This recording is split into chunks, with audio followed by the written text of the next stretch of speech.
My name is Lorianne Turgison, and I serve as the Director of Education at the National Women's History Museum. For those of you who are with us for the first time, we welcome you. For those of you who have attended a Sundays at Home program before, welcome back, and thank you for your continued support. We thank you for taking time out of your Sunday to be with us this afternoon. I am joined today by my friend and community advocate, Krista Jones. Krista has moderated and hosted numerous conversations, talk shows, and podcasts on cutting edge issues. She is a sought-after public speaker, and in October 2021 gave her first TEDx speech on racial equity. Krista successfully represented 2 associations for 8 years as a registered lobbyist, advocating for women's and socioeconomic issues, and served as the Director of Outreach for 2 members of Congress. In 2021, she was named a Library of Virginia Strong Woman in Virginia History and has previously been featured in Ebony magazine as a hero next door. Krista is a graduate of the Sorensen Institute of Political Leadership, Leadership Arlington, and the Women's Campaign School at Yale. She has committed her life to public service, developing leaders, and changing lives. We're grateful to have Krista with us today to guide our conversation. Thank you for joining us, Krista. Before Krista introduces our guest author, Katherine May, please allow me to go over a few housekeeping items.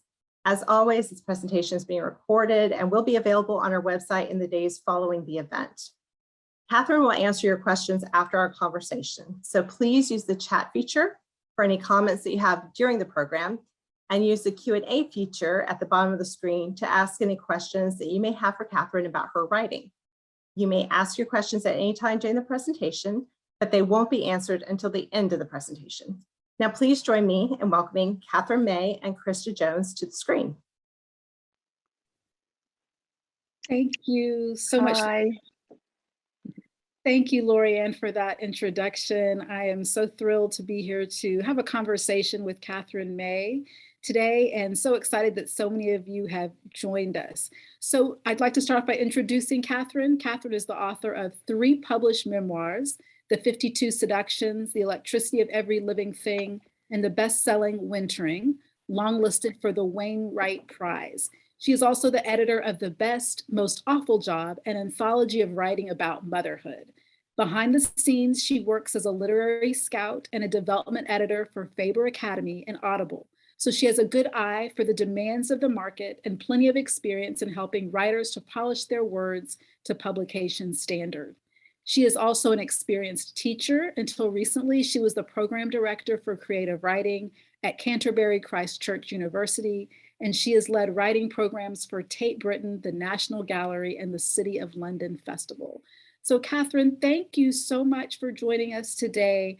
As we were talking before, so many people, so many women in particular, have been really just moved, and this book has resonated. Your book has really resonated with them. Can you talk about what Wintering is in your own words, and what exactly inspired you to write the book? Oh, okay, I'll have a go at that. So wintering is a word I've borrowed really from the natural sciences to describe the times in life when we feel kind of left out in the cold or frozen. And it's really about those times when something's occurred in our life, like perhaps a big life event, perhaps mental or physical illness, perhaps a big change. And it means that we feel like everything falls apart for a while. And it's this state that we don't talk about a lot, I think, or maybe we do now. Like, hopefully the book is sparking some conversations, and maybe the pandemic's helping there. But we've tended to kind of keep it a secret, and therefore to think that we've uniquely failed when it happens. And that's what inspired the book, really, was a conversation with a friend one day when I realized that she was going through exactly that. And I just wanted to crack it open, really, and start to talk about this thing that ultimately we all have in common, like this big secret we're all keeping together, and to just start to say, this is a thing that we go through. So yeah, that was definitely the inspiration for me. And really, I think we're all so very glad that you did. And just to read a quote from Krista Tippett, who has the podcast On Being, she said that Katherine May opens up exactly what I and so many need to hear, but haven't known how to name it, which I think is so true. And, Lorianne was saying before we started how many women were just really excited about the book. Is there anything that you can think of that in particular that women would read, who read this, are attracted to? Why is this so important to women? That's such an interesting question. And I think there's a link there to caring responsibilities and the way that women are often taking care of other people. And maybe we forget to take care of ourselves quite often, or maybe we need that like extra reminder that we have to turn that care back on ourselves, particularly when we're in the act of caring. And honestly, I think probably there are more things in women's lives that happen that cast us into that wintering role. We like motherhood is such a big wintry moment for so many of us. It certainly was for me, like early motherhood. And yeah, we're the ones that are often spat out of jobs earlier than men are and things like that too. So maybe there's that particular resonance. Although one thing I will say that is really interesting is that in the UK, where the book's been out for nearly 3 years now, or 2 years. Oh yeah, 2 years. Sorry, I just can't count. Is its third year round? Men have just started reading Wintering. It's like it's reached a point in its success when men are willing to read it now, and they quite like it, as it turns out. But it took them much longer to be willing to look at it. And is that about women feeling more comfortable reading more emotional material? Like, are we less ashamed of that? I don't know. I'm really fascinated by all the men that are coming to me are going, I've just discovered this really interesting book. Fascinating. That really is fascinating. And it'd be great to hear, further down the road, I guess, when more, both men and women have read it, if there's any differences in the way that they have kind of, accepted the information or kind of felt an affinity toward what was in the book. And, building off what you were saying about motherhood, you use a lot of metaphors in the book, and you were talking about, actually losing your voice.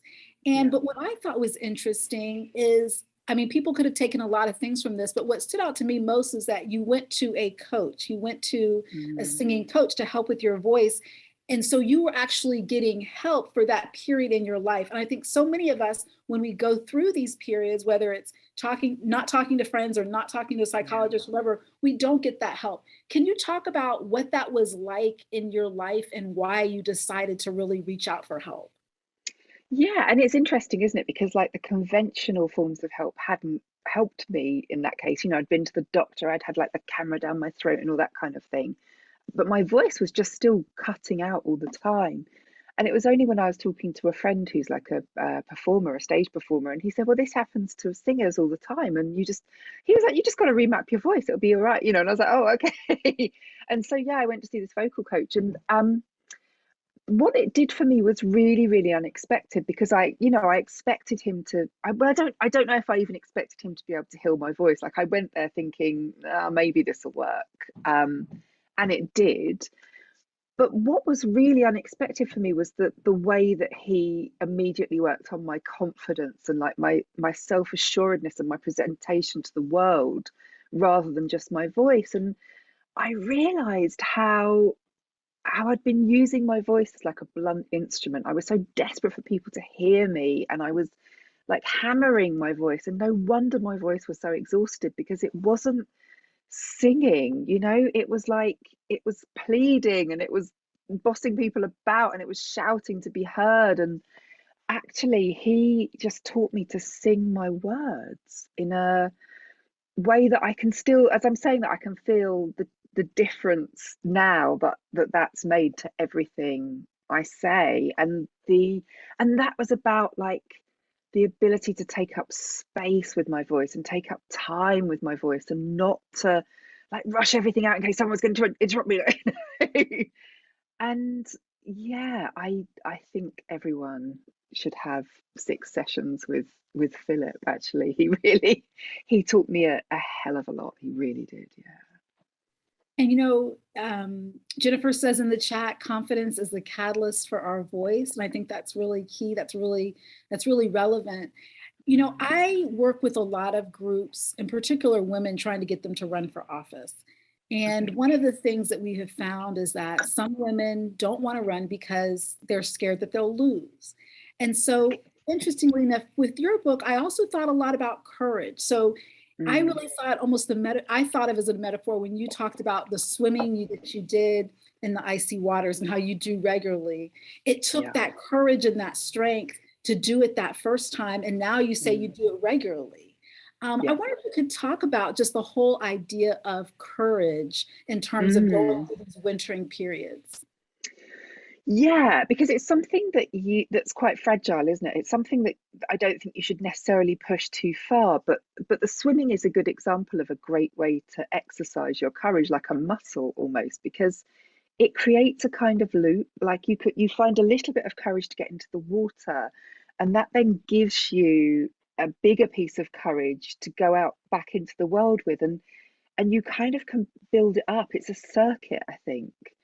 But yeah, there comes to points in our existence when we have to start to trust ourselves to be able to survive, and that is a courageous act in itself, and swimming in ice cold water is such a great metaphor for that, because like the first time you get into that really, really cold sea, you're like, your brain is like, this is going to kill me, like that is what goes, like I can't, because you get in and like all the intercostal muscles in your chest kind of seize up first of all, and so if you haven't taken a breath in before you've submerged, you can't take another breath in for quite a while, and it's panic inducing. But after the first time, you get out and you feel a bit silly for worrying about it so much, and you realize you survived it. And I think there's a lot in life like that, but you have to give yourself that initial impetus, because nobody else will ever do that for you. That's the truth of it. And you have to be willing to make safe mistakes as part of that. Like that's part of the kind of engine that fires courage, I think. And I think sometimes we talk about courage in too bigger terms. Courage is like climbing the face of a mountain with your bare hands, It's very macho. Whereas actually, like, the operation of courage is often about much smaller things than that. And they're the things that build us there. I want to hear what you say to people about it, though, please, if you don't mind. Well, no, I mean, first of all, it was interesting because when I first wanted to do the forums and we were thinking about, okay, why aren't some of these women running? They're afraid of failure. And I decided to bring women who had lost previous races together to talk on the panel. Okay. And I wanted to call the panel something like Overcoming Failure. And the women were like, no, it's about resilience. We don't look at ourselves as failing, and even in our words, that really frames the conversation around this issue. Right. So let's talk about how we are resilient. So I think that was the biggest takeaway for me. And also we need to start integrating, and we can talk about it in general in terms of courage, but specifically when you're talking about women who are doing new things or running for office, it's about integrating it into all areas of our life, like having these conversations a lot, knowing, because they say, it takes a woman like 7 times, just be asked 7 times, or, that she won't apply for a job unless she's qualified for all 100%. She's overqualified. Yeah, right. yeah. Exactly. I think it's about having that support for people. So in addition, like you said, of taking those small steps in life and not thinking of it as something huge that we have to overcome, knowing that there's support there, and also just kind of reframing in our mind what it means. And also understanding that if you don't win, it's not the end of the world. That's not a bad thing. We've associated failure, quote unquote, with bad. And that it's absolute. And I like what's coming from, I think, from what you're saying as well, is it's about having a community available to you and knowing that you're going to be caught by many hands. And I think that seems to be very, very vital for people to go out and do brave things, to know that there's a net there that's going to catch them. That's so lovely. So I want to switch gears just a bit. You talk, obviously this book is about, seasons, nature, And, for me, I was listening to another podcast, another conversation that you were doing. I think it was on the cemetery. There was a cemetery group where you talk a lot about, Oh yeah, in the UK, yes, yeah, yeah. yes, With yes. all the tech failures you're watching, there's like endless tech failures. It didn't come across as that bad. It wasn't that bad. That was an interesting evening, I can tell you. But during the pandemic, and I think you mentioned this in the conversation, for me, a lot of people were kind of like forced to be out in nature because it was the only place we could be socially Yeah, distant. you had to go outside, yeah. And I think about me personally, I always like forced myself to go to the gym. Obviously, that was no longer an option during the pandemic. One time I was running outside, and it started raining. And usually it's like run inside, try to escape it. But I have to say that is one of the most amazing hours of my life, was running Yes. in the rain. So freeing. But I'd love for you to talk about like being in nature, like how that helps with this idea of rest, retreat, becoming one with nature. How does that all factor in together? Yeah, and there's a lovely segue from courage here as well, because actually, and you've clearly had that moment now. You have to have that moment that you trust being out in inclement weather, but I mean, it ruins your hair quite a lot. You're going to be dealing with some frizz or whatever afterwards, but apart from that, it's fine. Like it's okay to get wet, and once you've like gone past that mental block, you can get outside in winter all the time because it's not scary. And even if you get cold, you trust yourself to be able to warm up again. Like that is within your competence to do that. I mean, I believe it or not, I did not become an outdoorsy person until quite late in life. Like I grew up in a household that did not do outside and did not do muddy and did not do wet, and like did not do untidy clothes. And I always avoided outdoorsy stuff. But after my son was born, I felt this need to walk for a long time. There's no like grander way to say it than that. Like I literally just wanted to be on my own and walk a really long way. And that's where my book, The Electricity of Every Living Thing, came from. Like it came out before Wintering in the UK, but it's only just been released in the US. And I learnt so much. I mean, I learnt to crave during that long walk I took. I learnt to crave the outdoors in a way that I never had before. And I had to like fight my way past real discomfort and dislike to get there. Um, and I like, what does that give me? Well, okay, so many things actually. I mean, one is like physically moving around. It's massively soothing. But also it's other things. It's like the soundscape, the natural soundscape outside. I find so soothing. Like it's like in some ways it's a bit like white noise. I mean, I often walk by the sea and there's that really lovely rush sound that you get. And like I find that very, very calming. But it's also all of the detail around you when you're outside. Like there's these infinite layers of detail to notice. And you start to like uncontrollably, you start to want to name it after you've been out there for a while. So first of all, you kind of think, I'm not sure if I actually know the names of the different trees. I think I might look those up when I get home, and then you're like, oh, okay, well, I know this tree, and that's really pleasing. And then you start noticing the flowers, and then you start noticing the individual grasses. And I've got really into mushrooms recently partly because it's like another thing to name. And it's like, I feel like I'm in my life, I'm sinking through these layers of detail. And while that's all happening, my mind is active, but also active away from like those loops of nonsense that go round, around, around, around otherwise. It just does me the world of good. And I couldn't be without it now, and I crave it more and more.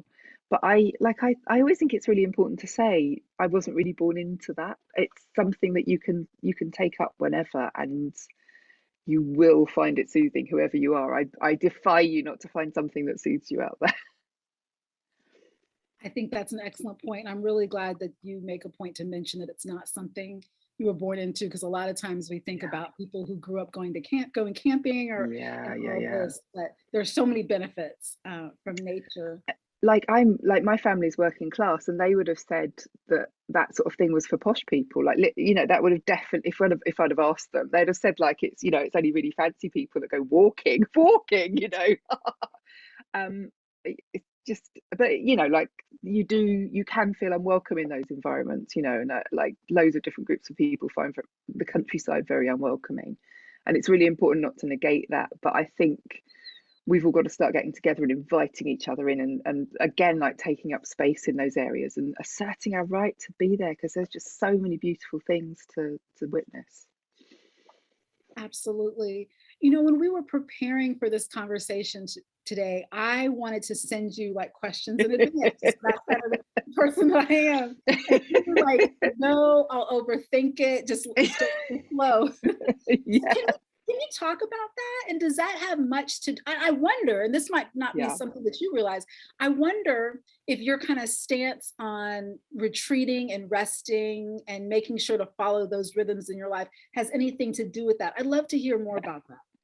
No, you're absolutely right. It's exactly that. And I mean, also, you know, like I'm autistic. I write about being autistic, and like one of the things for me is that my brain can't cope with open loops, or it can cope very well with open loops. It just rides them round and round and round eternally. And so I work really hard to have as few open loops in my brain as possible. And that's kind of, I think that's a positive boundary that loads of other people could set as well, like not having stuff in your head that you don't need at that moment in time, you know. So I'm really disciplined about when I work, how I like record what I'm doing, how I park things that I don't have to think about at the moment in a system that I can trust to find again.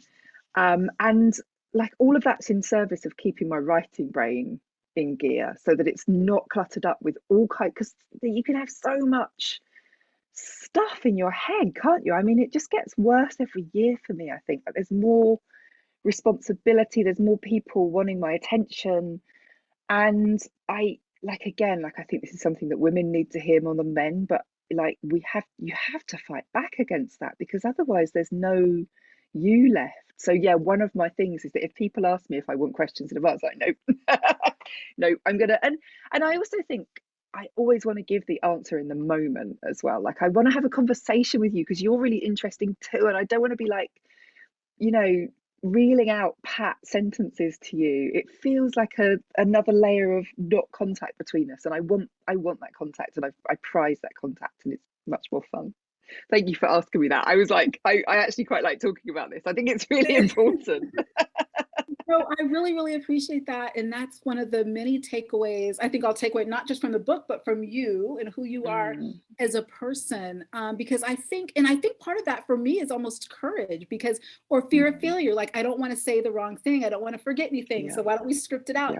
But you're missing a whole nother side in the way that the conversation can go. So that's an excellent point. Absolutely. And we both enjoy the conversation more when it's like that. And I think probably the audience do. Like you know, when you listen to authors being interviewed and they're being so careful, and they probably had to do that because they're so nervous or whatever. But again, that's a training, like you can work with your courage to walk out there. And I try to. Yeah. So you also talked about wanting to get to the point where we are celebrating the dark seasons of life instead of avoiding them. And I think you said, you know, a robin sings in the winter because it can, preparing for happier times. Can you talk about how we can get to the point, or your thoughts on embracing and celebrating the difficult times in life? Yeah, well, I think I do that quite naturally. I think I've got a taste for quite dark or bittersweet things. You know, I was always the kid that loved ghost stories and things like that. But I think there's something there that is found in every culture and every religion about delving into darknesses and finding kind of comfort and a different kind of pleasure in knowing about those things. And like one of the ways we've gone wrong in the very modern world is that we've got really anxious about dark things and about having contact with dark things. And we train our children to push them away, and we get very worried if they engage with that kind of stuff. And like it's landed us in a lot of trouble, I think. Like one of the things that's emerged in the last couple of years, like with, say the Black Lives Matter protest and things like that, is it's like there is a big section of society that cannot bear to look at difficult, complex things. Like they want everything to be like happy, and it's just not true. And I just think we're happier people when we're dealing with that true equilibrium. And I just think we should run towards those edge lands of our mind and interrogate them and know them and come to terms with them, because they're important. They're just really important. I'm so glad you mentioned, Black Lives Matter and a lot of things that happened in the U.S. Last year. Well, no, guys, 2020 now. Oh God, it's already 18 months away. I know it feels like it wasn't that long ago, but as I was reflecting on your book, I did start to think about, in some ways, some of the political implications or the social justice implications. They really, stood out to me. So I'm really glad that you brought up that point in particular.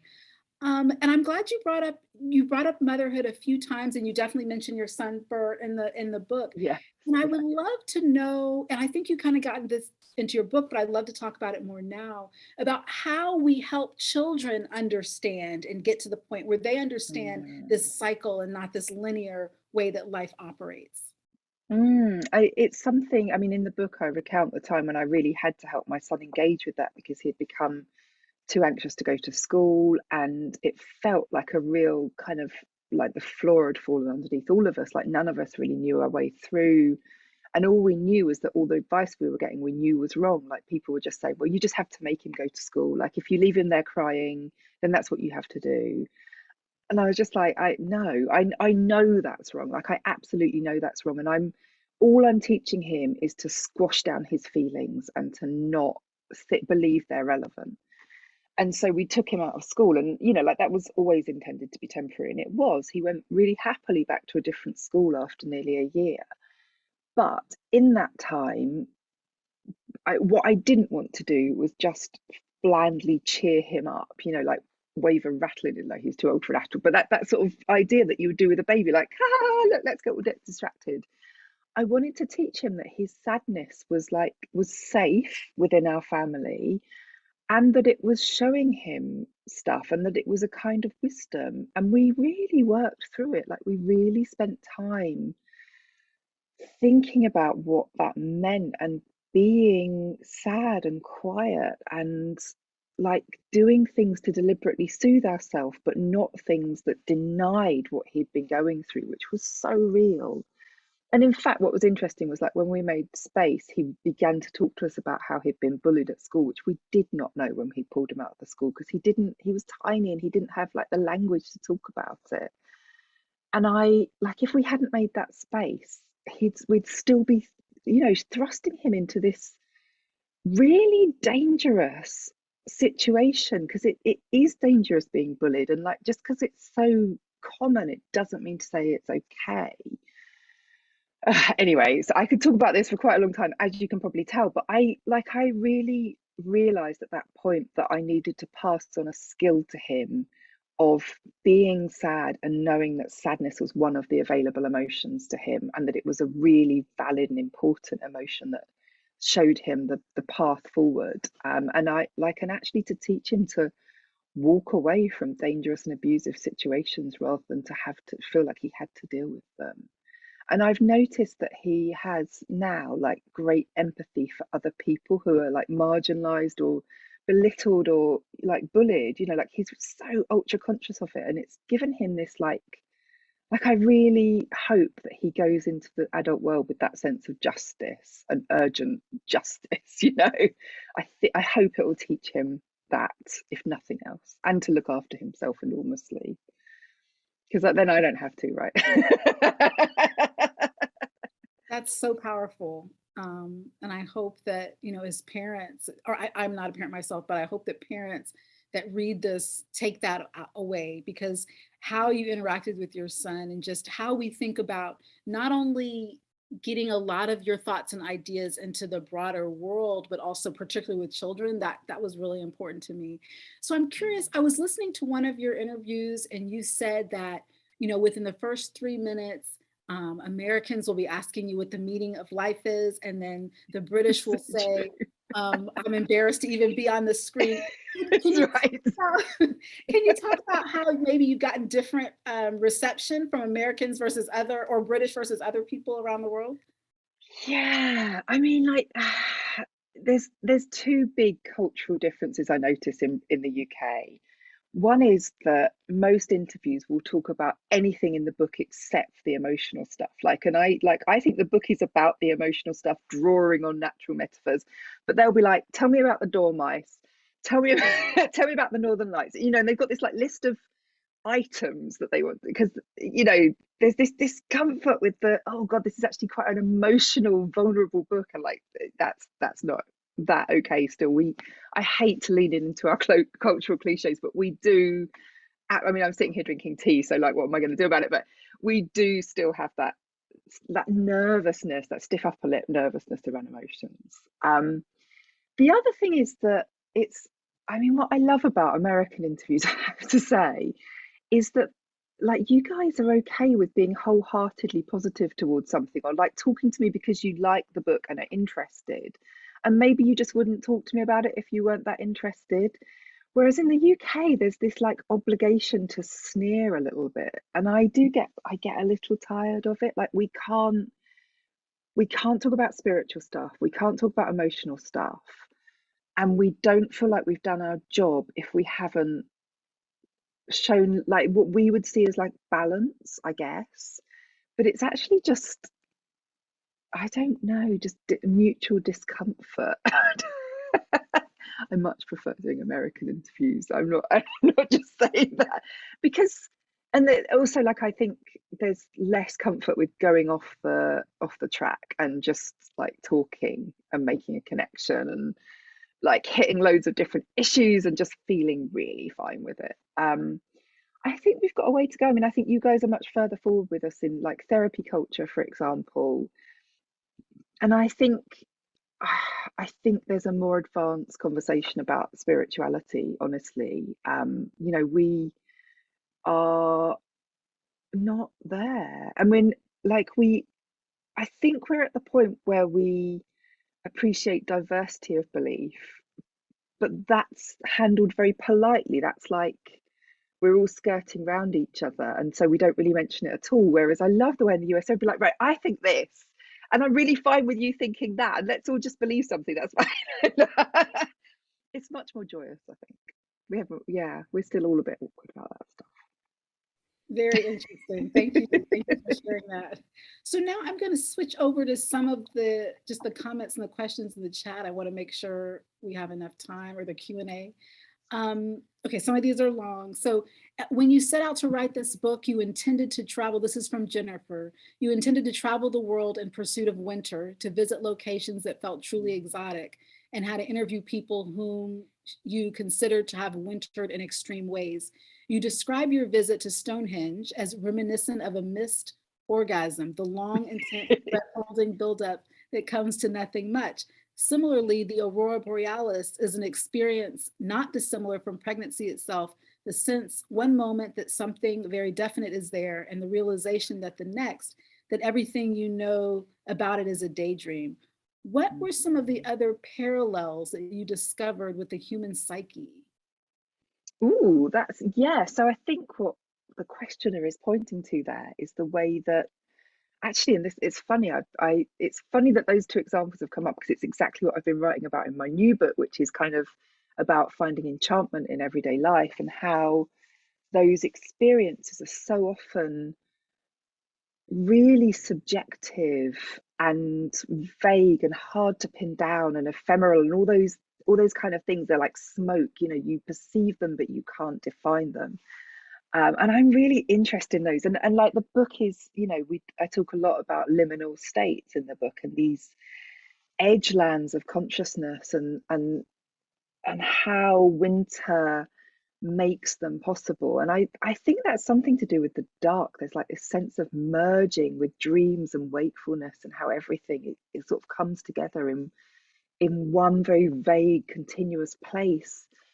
And I also think that a lot of the wintering experience is about doubting yourself and doubting your perceptions and having these huge emotional storms that pass over really fleetingly, you know. And so you might have an hour of intense paranoia, and then the next time you see someone else, you have a cup of tea with them and you feel much better, like, you know.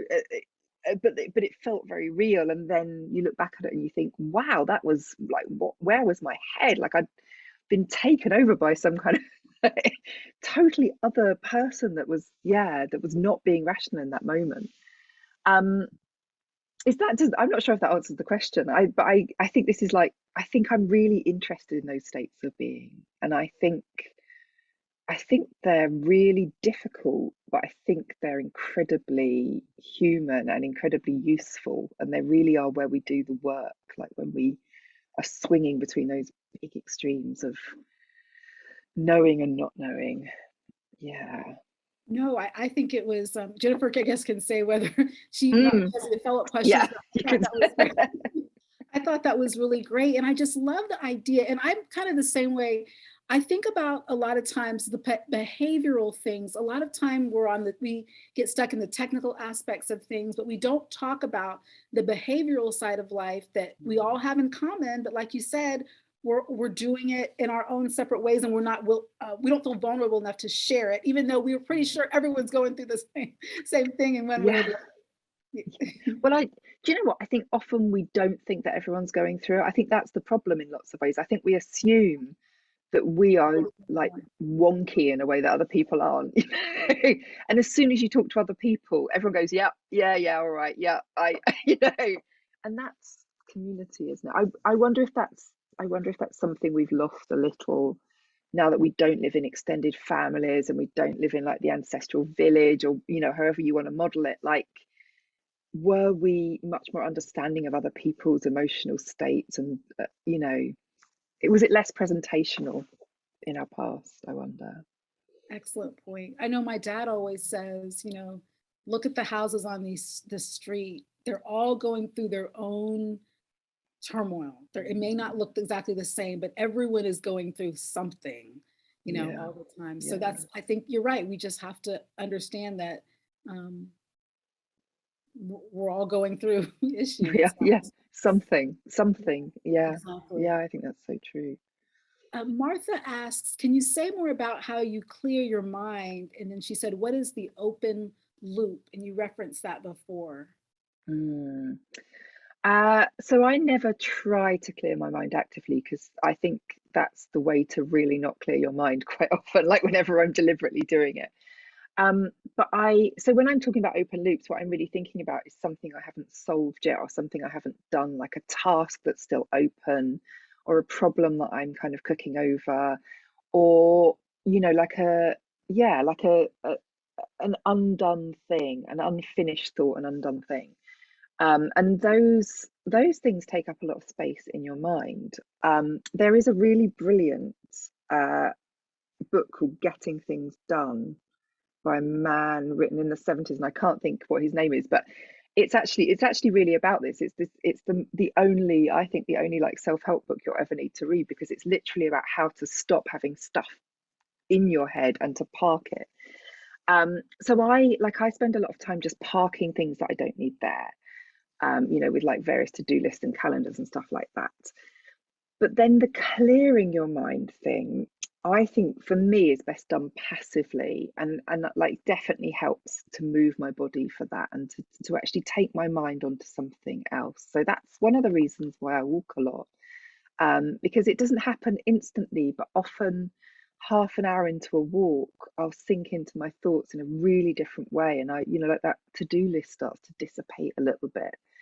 I find that swimming does that. I find also that sitting in a hot bath does that for me. Like, I absolutely adore sitting in a hot bath. And it, you know, like, it's all little activities that keep you occupied without working, and they're like, everyone's got their own thing. I mean, like another thing for me is baking. It keeps the front end of my brain busy because I'm like weighing things and I'm checking stuff and I'm like, counting my biscuits out or whatever it is I'm doing. And that is sometimes that's just enough to give you that bit of relief for a while. And it doesn't clear your mind completely, but it clears space for other thoughts than the really boring stuff to be at the front. But like I am a meditator. I don't do it every day like I used to, but I never did the kind of meditation that requests that you clear your mind either. Like I always did a mantra meditation that again gave me a thing to do so that somehow cleared a bit of space. Yeah.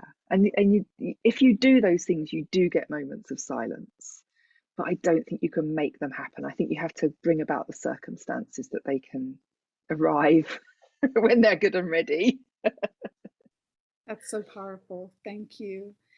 So Leslie asks, or she says, thank you, Katherine May. This book has been transformative for me in terms of embracing our universal human cycles of wintering, as well as those present in nature. I've read this book the last 2 years and have bought it for many friends. I will come back to it each year as a touch point around the autumnal equinox, and I can't wait to explore your other works. Such a gift. Be well, Leslie. Ah, thank you, Leslie. That's so kind. Thank you. I love there's quite a few people who are reading it for the second or third time now, and I'm not really a rereader of books, so I'm so thrilled with that. Like it's such an honor, honestly. No, I think this is a book that you need to, I mean, it's helpful just to reread it. I mean, especially when you think about if you're in particular, if you're going through a difficult time in your life. I mean, I would see it as a perfect time because right now I read it when I'm not necessarily going through a quote unquote Yeah, winter. you're okay. You're fine. Right. Yeah, you don't need Right. But if you're in the middle of it, I could see where this could be all the more powerful. So yes, I think it's great for people to reread it. So Neha says, stress and work life have become quite toxic in our everyday lives, even in America. As someone with mental illness, I cannot handle a job or college because of my extreme anxiety and depression. What made you take the plunge to leave your career, and how did you cope with the loss of income? Oh my God, that's such a pertinent question.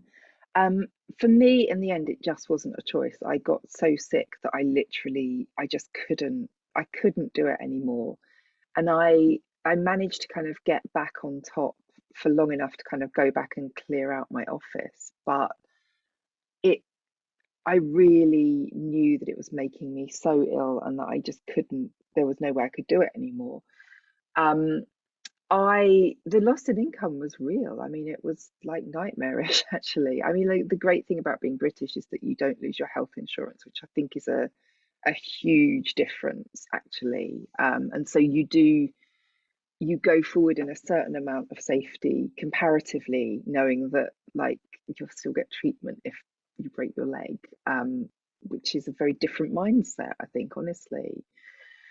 But I was scrabbling around for really terrible bits of work for ages. And, like we had to seriously consider whether we sold our house and moved somewhere a lot cheaper. And like we ended up not doing it, but instead we got into loads of debt. And I like had loads of people not bought my book, I wouldn't have paid off that debt. Like they've only just sorted that. And I like that's honestly was not in any way guaranteed in any shape or form. Um, but I did, I came to a point in my life where I just thought, I can't do this. It is literally going to kill me. And whether that's through poor mental health or poor physical health or both, I'm not going to hang around to find out. Like I am not doing this anymore. And it was not the first time it had happened to me either. Like I'd had really big failings in health before when I'd worked too hard.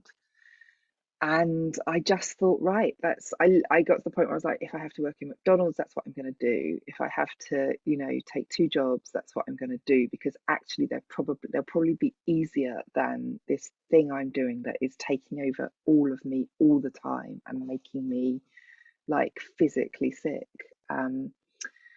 But in the end, like, as I say, it didn't feel like a decision. It just felt like an absolute necessity. Just had to do it.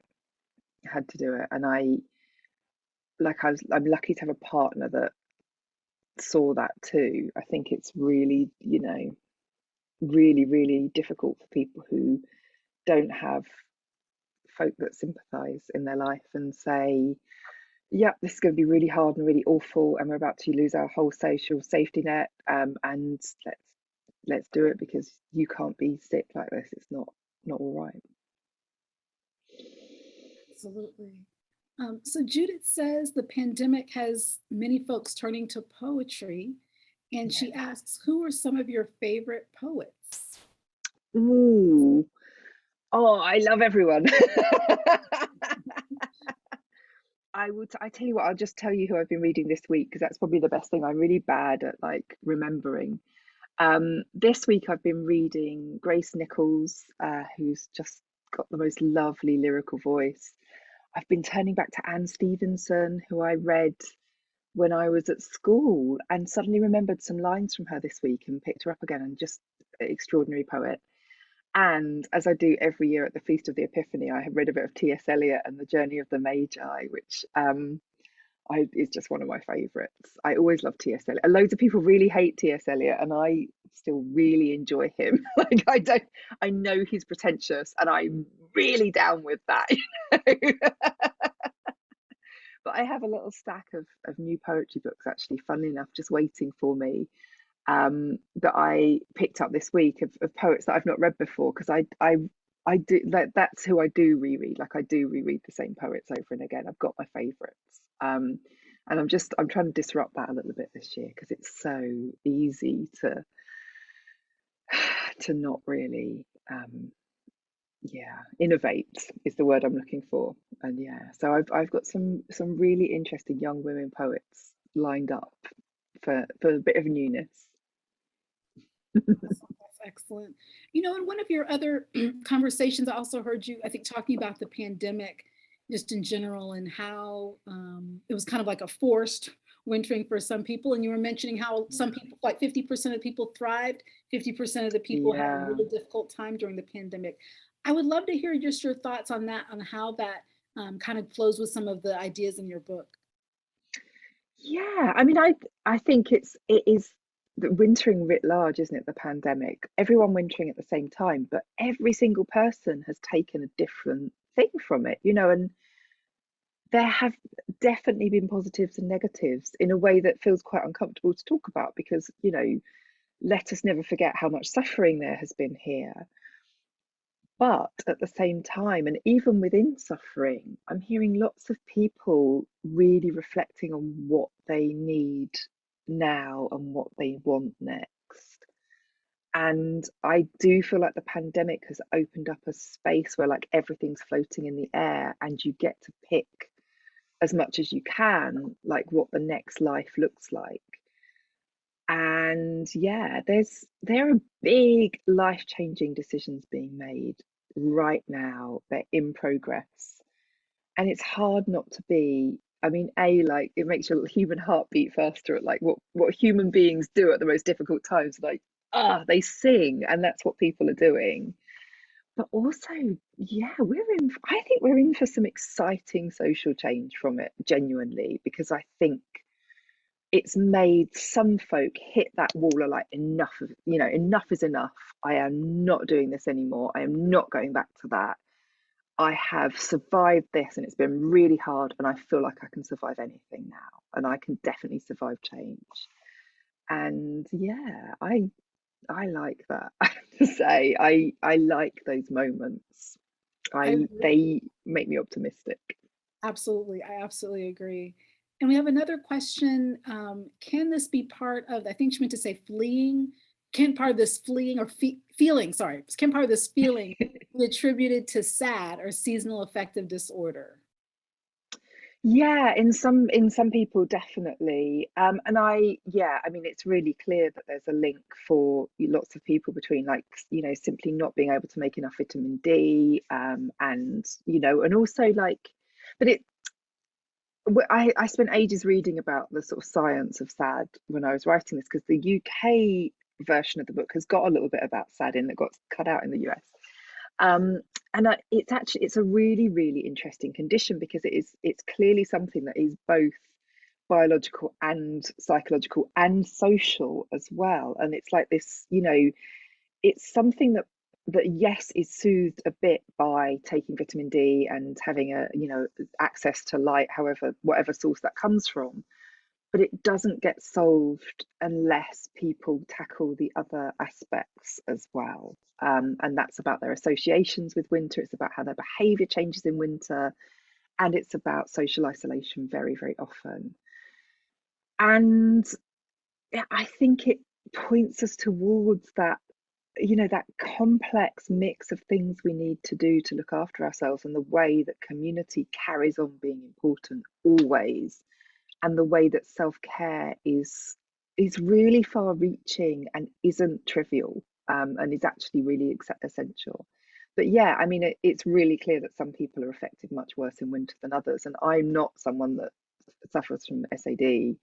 Like I just hate the sun, so I'm like the opposite. I get really, I mean, I don't get depressed, but I get incredibly grumpy in the summer because I hate the heat and I hate bright light, and I really like thunderous the whole time. So I think I have whatever the opposite of it is. But yeah, I mean, it's a very, very real thing, and something that I think people are hopefully beginning to take more seriously, rather than to just try and pile on through. There's an awful lot you can do, and you should do it if your mood is consistently low in the winter. And so for our last question, what is the main objective or takeaway that you want attendees to leave with from this conversation today? Take enormous care of yourself. Like, honestly, it's such a simple, basic thing to say, but it is so routinely ignored by so many people. It's not something you should delay. It's not something you should take, lightly. It's not something that is of negligible importance. It's everything. Like, look after yourself. Notice when you're sad. Notice when you're uncomfortable. Notice when you're sick, and take gentle action towards those things. Like, it's everything. And that's such a hard, for many of us, that really is a hard lesson. But I think through this conversations, whether it's being in nature, seeking community, those are a lot of great ways to get there for that self-care. Lots of hot baths, honestly. Yes, That's and my in the sauna, like you talked about. Yeah, exactly. Well, thank you so much, Katherine. This has been just a great conversation. We really appreciate you being here, and I'll turn it back over to Lorianne. Thank you, Krista. It's been lovely to talk to you. Thank you. Thank you both. And thank you again to all of you for joining us here today. Just a reminder that the program was recorded and will be available on our website later this week if you want to go back and review it.